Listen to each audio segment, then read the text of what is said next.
Guys, അപ്പോൾ ഇന്നൊരു തട്ടിക്കൂട്ട് നെയ്ച്ചോറ് എങ്ങനെ ഉണ്ടാക്കാൻ പോകുന്നതെന്നാണ് ഞാൻ നിങ്ങളെ കാണിച്ചു തരാൻ പോകുന്നത്. അപ്പം എന്താ നോക്കിയാലോ, ഇത് കുക്കറിലാണ് ഉണ്ടാക്കാൻ പോകുന്നത്. ആദ്യം തന്നെ നെയ്യ് കുറച്ച് ഒഴിക്കുക. പിന്നെ നെയ്യിൻ്റെ ടിന്നിലോട്ട് സ്പൂണ് കയറുന്നില്ല, അപ്പോൾ സ്പൂണിൻ്റെ ബേക്ക് ഭാഗം കൊണ്ടാണ് നെയ്യ് എടുത്തത്. പിന്നെ വെളിച്ചെണ്ണ കൂടി നമുക്ക് ആഡ് ചെയ്ത് കൊടുക്കാം, ആവശ്യത്തിന് മതി. പിന്നെ 3 പട്ട, 4 ഗ്രാമ്പു, ഏലക്കായ ഇല്ല, അതുകൊണ്ട് വേണമെന്നില്ല, ഒരു തട്ടിക്കൂട്ടല്ലേ നമ്മൾ ഉദ്ദേശിക്കുന്നത്. പിന്നെ ഇത് അരിഞ്ഞു വെച്ച സവാള എന്നൊക്കെ ചുമ്മാ ഒരു രസത്തിന് വേണ്ടി പറയുന്ന നമ്മൾ ഉള്ളി, പിന്നെ ഉള്ളി ഇട്ട് നല്ലപോലെ ഇളക്കുക. പിന്നെ നമ്മൾ ചതച്ച് വെച്ച പച്ചമുളക്, വെളുത്തുള്ളി, ഇഞ്ചി ഇതുകൂടി അങ്ങോട്ട് ചേർത്ത് കൊടുക്കുക. എന്നിട്ട് വീണ്ടും നമ്മൾ മിക്സിങ് തന്നെ ഇളക്കാൻ. പിന്നെ എന്നെ കഴിഞ്ഞ ആളുകൾ ഇളക്കി ഒരു പരിഭാകുമ്പോൾ അങ്ങ് അടച്ചു വെക്കുക, അവരങ്ങ് വേവട്ടെ.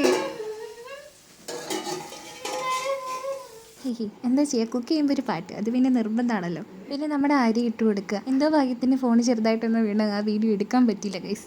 പിന്നെ ഞാനിവിടെ 1 ഗ്ലാസ് ബസ്മതി റൈസാണ് എടുത്തിട്ടുണ്ടായിരുന്നത്. അപ്പോൾ 1 ഗ്ലാസ് അരിക്ക് 1.5 ഗ്ലാസ് വെള്ളം എന്നുള്ള നിരക്കിലാണ് ഞാൻ വെള്ളം ഒഴിക്കുന്നത്. വെള്ളം ചൂടുവെള്ളമാണ് ഒഴിച്ചത്. വെള്ളം ഒഴിച്ച് കഴിഞ്ഞാൽ പിന്നെ നന്നായിട്ട് അങ്ങ് മിക്സ് ചെയ്യുക. പിന്നെ ഒരു 5 മിനിറ്റ് അടച്ച് വെച്ച് വേവിച്ച് വീണ്ടും തുറന്ന് ഇളക്കി കൊടുക്കാം. പിന്നെ ഒരു 15 മിനിറ്റ് നമുക്ക് വീണ്ടും മൂടി വെച്ച് ലോ ഫ്ലെയിമിൽ വെച്ചിട്ട് വേവിക്കാം. പിന്നെ ഇവിടെ 4 ഉണക്കമുന്തിരി ഉണ്ടായി, അത് ഞാൻ ആ സമയത്ത് നെയ്യിലിട്ടങ്ങ് വേവിച്ചെടുത്തു. എന്താ നമ്മളെ നെയ്ച്ചോറ് ഇവിടെ റെഡി. ഇതിലോട്ട് നമ്മുടെ നെയ്യും ഉണക്കമുന്തിരിയും കൂടെ ഇടുക, പിന്നെ മിക്സ് ചെയ്യുക, പിന്നെ അങ്ങോട്ട് കഴിക്കുക. അതിന് വേറെന്ത്. അപ്പോൾ ഇന്ന് ഇത്രയേ ഉള്ളൂ.